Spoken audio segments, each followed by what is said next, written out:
పద్యాలు. అల్పుడెప్పుడు bulk నాడంబరముగాను సజ్జనుండు bulk చల్లగాను కంచు మ్రోగునట్లు కనకంబు మ్రోగున విశ్వదాభిరామ వినురవేమ. తాత్పర్యం: తక్కువ బుద్ధి గలవాడు ఎప్పుడు గొప్పలు చెప్పుచుండును. మంచి బుద్ధి గలవాడు తగినంత మాత్రంనే మాట్లాడును. కంచు మ్రోగినంత పెద్దగా బంగారం మ్రోగదు కదా అని భావం. ఉప్పు కప్పురంబు నొక్కపోలిక నుండు చూడ చూడ రుచుల జాడవేరు పురుషులందు పుణ్యపురుషులు వేరయ విశ్వదాభిరామ వినురవేమ.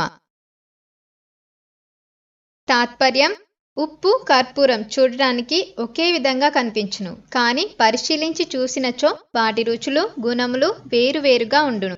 ఆ విధంగానే మానవులందరూ ఒకే విధంగా అవయవ లక్షణములు ఆకారము కలిగి ఉన్నను మామూలు మనుషుల కంటే గొప్పవారి లక్షణములు పరిశీలించి తెలుసుకోనగలిగినచో అవి విలక్షణంగా ఉండునని భావం. గంగిగోవు పాలు గరిటెడైన చాలు కడివెడైన నేమి కరము పాలు భక్తి కలుగు కూడు పట్టెడైనను చాలు విశ్వదాభిరామ వినురవేమ.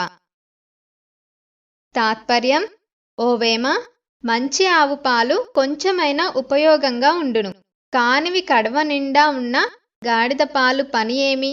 భక్తితో పెట్టిన భోజనం కొద్దిగా అయినా చాలును కదా అని భావం. అనువుగాని చోట నదికుల మనరాదు కొంచెముండు టెల్ల కొదువగాదు కొండ అద్దమందు కొంచెమయ్యుండదా విశ్వదాభిరామ వినురవేమ. తాత్పర్యం: మనకు తగని ప్రదేశంలో గొప్పవారమని ఎక్కువ అని అనుట మంచిది కాదు. మనకు గల గొప్పతనంను ఆధిక్యతను ప్రదర్శించకపోయినంత మాత్రాన మన ఔన్నత్యంనకు భంగం కలగదు. కొండ ఎంత పెద్దదైనను అద్దంలో చూచినప్పుడు చిన్నదిగానే కనిపించును గదా అని అర్థం. తల్లిదండ్రి మీద దయలేని పుత్రుడు పుట్టనేమి వాడు గిట్టనేమి పుట్టలోని చెదలు పుట్టవా గిట్టవా విశ్వదాభిరామ వినురవేమ. తాత్పర్యం: ఓ వేమన, తల్లిదండ్రులపై ప్రేమలేని కుమారుడు పుట్టినను చచ్చినను ఒకటే. పుట్టల్లో పుట్టి ఎవరికి ఉపయోగం లేక ఆ పుట్టలోనే చచ్చాడు. చెదపురుగుల వలె తల్లిదండ్రులపై ప్రేమలేని కుమారుని జన్మం వ్యర్థం కదా అని అర్థం. ఇది ఇవాల్టి వేమన పద్యాలు పార్ట్ 1. ప్రతిరోజు 5 వేమన పద్యాల గురించి తెలుసుకుందాం. ఈ వీడియో మీకు నచ్చితే తప్పకుండా వీడియోని లైక్ చేసి షేర్ చేసి కమెంట్ చేయండి. Thank you so much for watching. నమస్కారం.